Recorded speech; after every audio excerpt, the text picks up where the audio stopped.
Welcome to the NatRefs Show, a weekly global podcast on sustainable cooling and heating technologies, brought to you by Sheco and supported by Teco.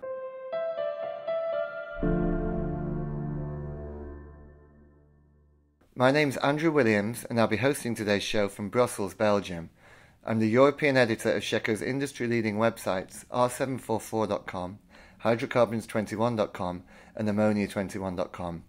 I'm also the editor of Accelerate Europe and Accelerate Australia and New Zealand magazines. I'm joined today by Menno Van der Hoff of Triple Aqua Licensing Limited. I'm also joined by my colleague in the Asia Pacific, Devin Yoshimoto, my colleague in the US, Michael Gary, and my colleague in Europe, Charlotte McLaughlin. This week I interview Menno Van der Hoff about the Triple Aqua, a propane-based heat pump that delivered the European Heat Pump Association's Heat Pump City of the Year award to the Dutch city of Vera. We also discuss natural refrigerant subsidies from the Japanese Ministry of Environment and the approval in an interim IEC vote of a higher hydrocarbon charge limit. Michael will discuss the latest developments in the United States, where a company called Zero Zone is installing its first CO2 transcritical ice rink system. The European Heat Pump Association has just held their annual awards. This year the Project of the Year award went to the city of Vera in the Netherlands. I'm here with Menno Van der Hoff, whose Triple Aqua heat pump played a major role in the decision to award the city of Vera that award. Menno, what can you tell us about the awards process and how we got to this point? Yes, first of all, on behalf of this project, everyone is very proud that this renovation project has been awarded Heat Pump City of the Year 2018 by the Heat Pump Association and the jury. It's a renovation project. The project dates from 2000 and the old installation was in need of renewal.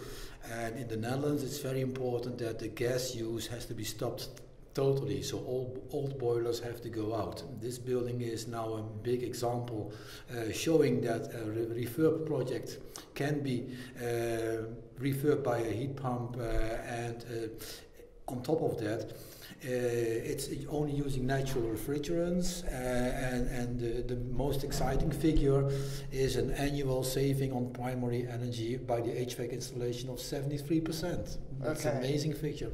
And so this Heat Pump City of the Year award, there was some tough competition, right? Yes, there were 27 entrances from all the major players worldwide on big projects. Last year, the city of Vienna won the award. This is a very small project in that review, but still very amazing, and I'm happy that the jury has unanimously accredited this project for the award. And as far as the Triple Aqua is concerned, do you think this kind of recognition will help you reach new clients, similar cities perhaps in similar situations? What could this mean for the Triple Aqua going forward? The beauty is it's a public building, so the project is open to visits for any visitor without appointment. It should be used as an example that in the renovation sector, natural refrigerants and heat pump can give amazing savings in fossil energy consumption and of course decarbonizing our buildings, which are responsible for the majority of our CO2 emissions heating up the earth. And in terms of the precise details of the energy savings for this building from switching to the Triple Aqua, what kind of data do you have for us? Because it's a public building, a lot of energy data was known, and the building saves around 20,000 euros annually. And of course, the stop of the use of gas boilers is one of the most amazing part of that saving. Great, well, thanks for talking to us, and congratulations once again on winning the award. Thank you too for this interview. Moving to Japan now, Devin, what can you tell us about the government subsidies for natural refrigerants? Yeah, thanks, Andrew. So just last week, the Japanese Ministry of Environment announced the recipients for the first round of natural refrigerant subsidies that are going to be awarded to companies for fiscal year 2018. And these companies are going to be in the cold storage, food processing, and retail sectors, which is notable because last year the natural refrigerant subsidies were only available to companies in the cold storage sector, or cold storage business. A total of 98 companies are going to be awarded natural refrigerant subsidies, and they're going to be installed in a total of 139 locations throughout Japan. So that means each company will either be installing it only at one location. Some companies are installing it in multiple locations. So what we're seeing is, basically the Japanese government is reaffirming the fact that these natural refrigerant subsidies help these companies move forward with this technology. And they're also reinstating it for food processing and the retail sector, saying, okay, we want to have these natural refrigerant subsidies back in these sectors also. And so do we know who some of the notable recipients in the food retail sector will be? Yeah, these are companies like Aeon, Co-op, Lawson, even logistics companies like Yamato Transport, and even Family Mart, which is a really big name of these really big convenience store chains here in Japan. Okay, and previously some of these retailers have already been benefiting from the government subsidy scheme, right? So this is a kind of reaffirmation of subsidies that have already been granted and kind of continuing along the line of supporting natural refrigerants in the commercial sector. Yeah, commercial sector and also the industrial sector. I mean, one of the best examples we've been covering for the past couple of years, past 2 years, is a company called Yokohama Reito, which is a cold storage company. They run cold storage, distribution, logistics centers, and they're really one of the leaders here in Japan who have been actively installing natural refrigerant systems last year with the help of subsidies for cold storage companies, and then continuing on into this year.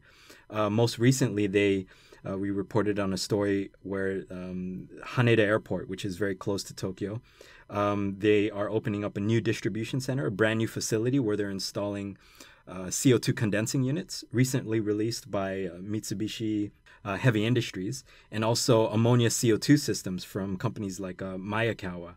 And they're really taking advantage of these subsidies to make these the most advanced distribution logistics facilities in Japan and most energy efficient, along with other things like making their lights LED and managing their systems smartly.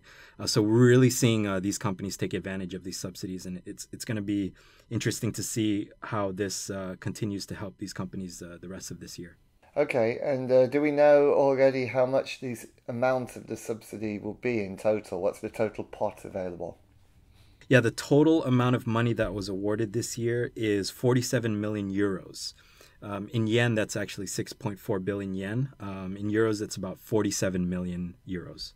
Yeah, well, it'll certainly be interesting to track the progress that is being made in rolling out natural refrigerant subsidies in Japan as a result of these subsidies. And, well, I'm sure we can look forward to more coverage from you guys in our Tokyo office about how these subsidies are being used going forward. Yeah, we're definitely going to be paying attention to, what kinds of systems these companies choose to install with the subsidies, how they're being used in different applications, cold storage and retail, and we're definitely going to be coming out with these stories very soon.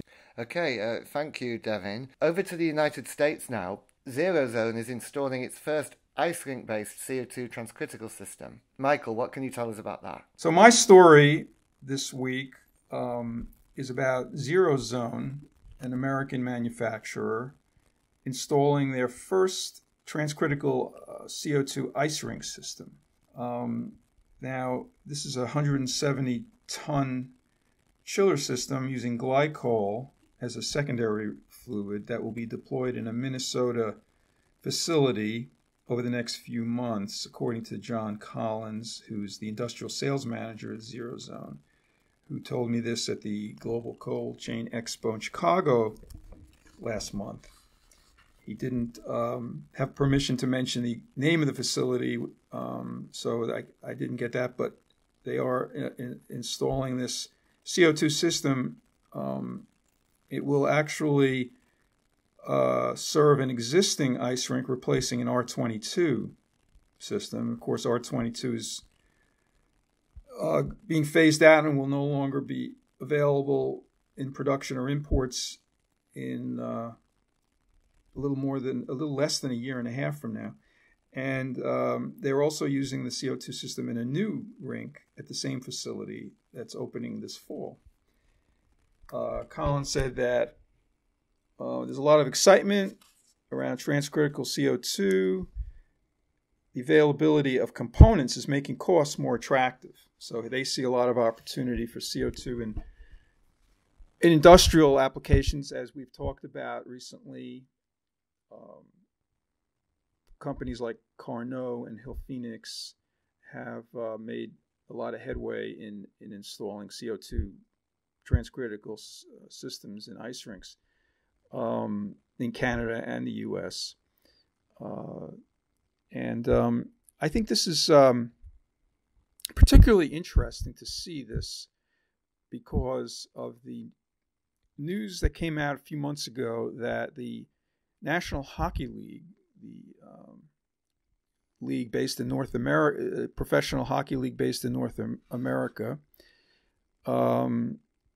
struck a deal with Chemours to use its Opteon refrigerant, which encompasses R513 and R449 in ice rinks. But Michael, these are quite. I mean, they're classified as reasonably high GWP refrigerants. Yeah. What GWPs are we talking about? Right. 513 is like around 600. The 449 is around 1200. So yeah, these are. I mean, they're lower than the extremely high HFCs, and they're lower than R22, but they're still pretty high relative to natural refrigerants, very high. So, right, it's really curious that and the NHL would do this, especially as part of their what they call their Greener Rinks initiative.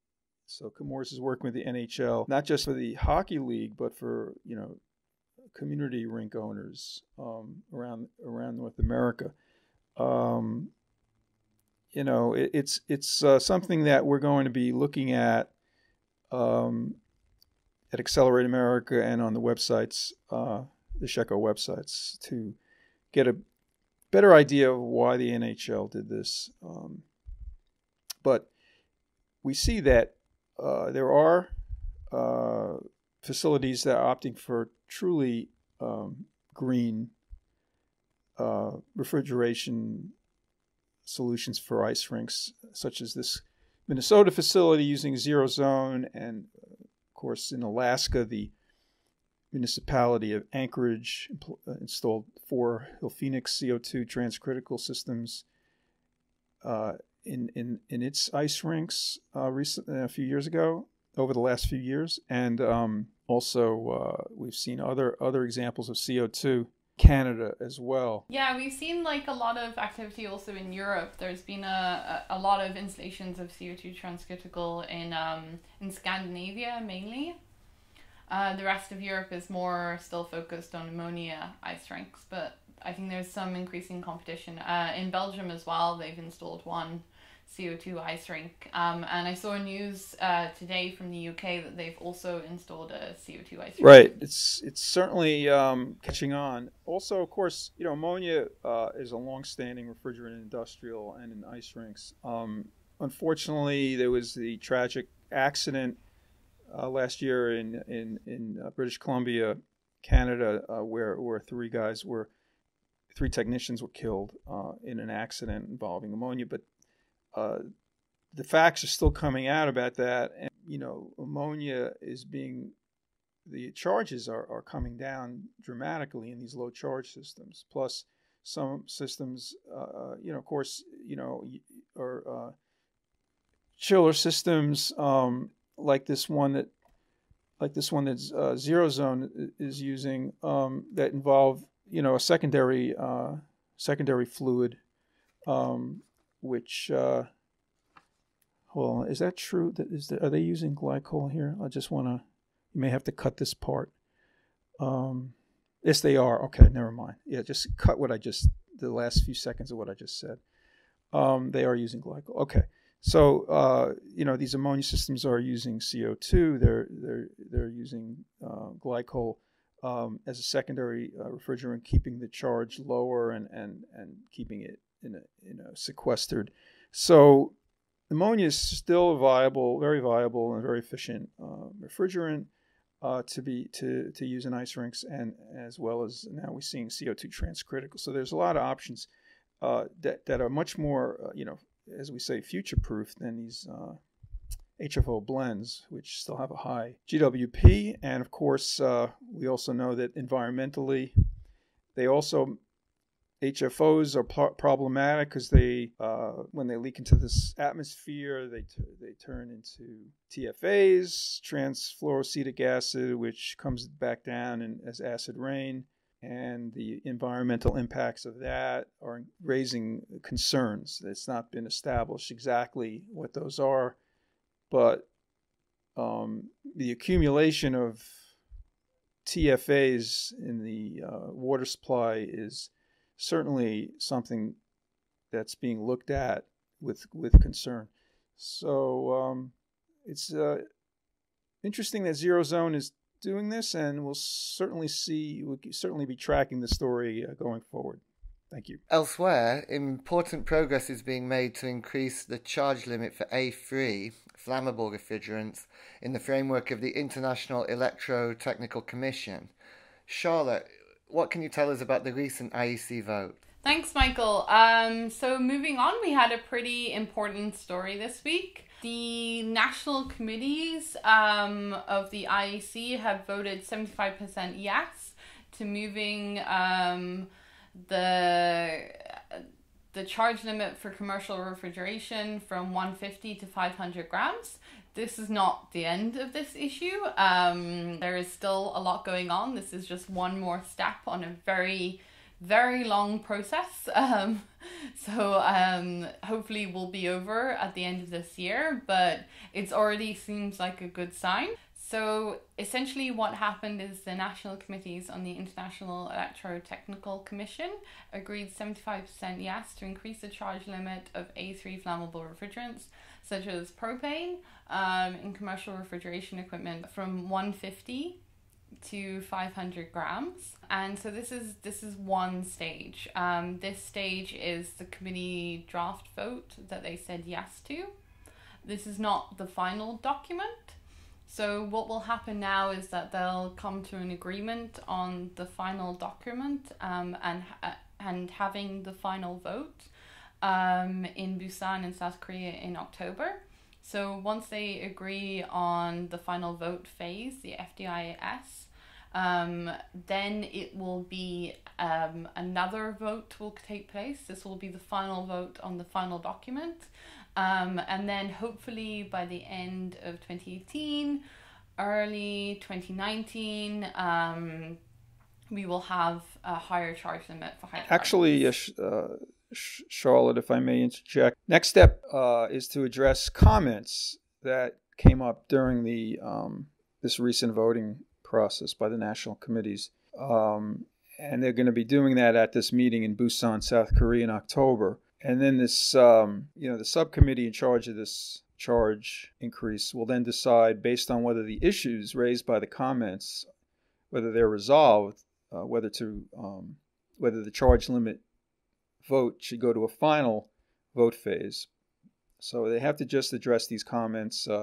Presumably, hopefully, that will take place, and they'll get to this final vote phase by the end of this year. And as you say, that could lead to a standard being published in early 2019, assuming a successful final vote. But that's not the end of the story either, as we know. Yeah. So so this is an international standard, and what is then hoped is that in different geographies around the world that they will incorporate this standard. In the European Union, we have Senselalak. So basically they agree the standards. They generally incorporate IEC standards. So that will apply for the rest of the European Union. should be a reasonably quick process, hopefully. For the US, it's a bit more complicated. I think, Michael, as you know, there's a lot more standard bodies and a lot more people that this approval has to go through. So the US, I'm not sure how long that could take. Yeah, we have to deal with the UL at least, and the EPA and so on. But and also certainly, and building codes and right, and there's local codes and so on. But yeah, the, it's a lot more.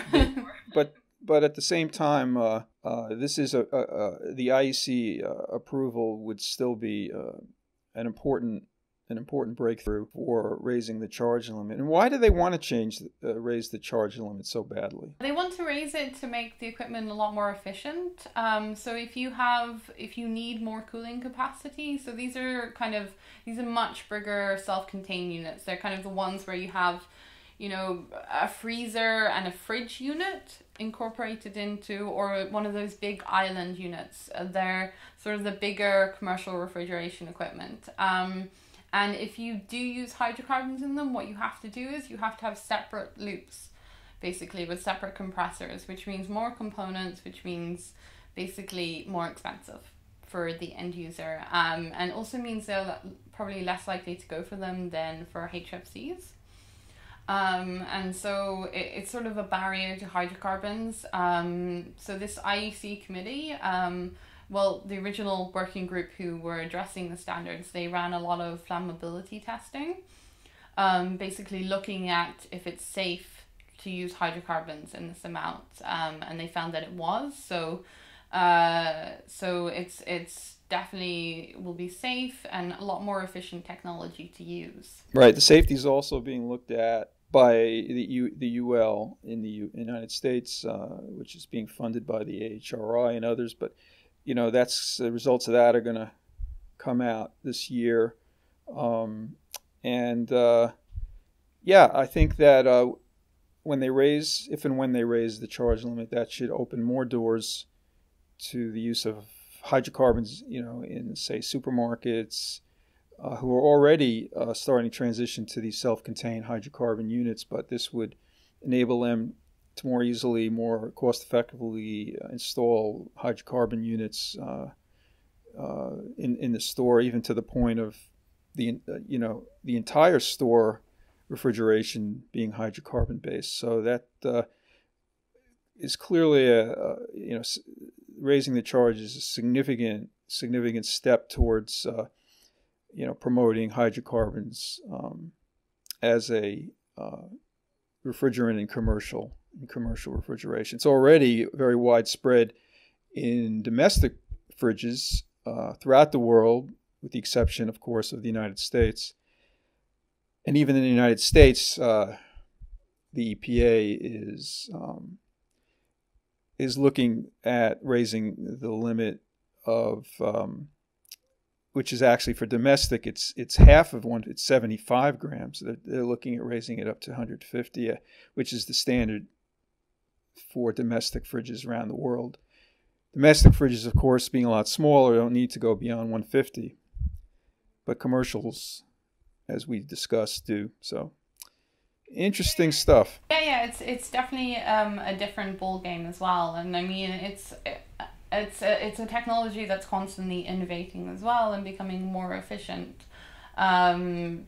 This week we saw that in France they're installing these kind of click and collect systems for online shopping. So basically you order your food online and then you go into these collection points, and they have like refrigeration inside and a freezer section as well, and then sort of an ambient temperature section. And so they're installing these kind of lockers, and those also run on hydrocarbons. Right. Yeah, there's new ones in France and a few other places.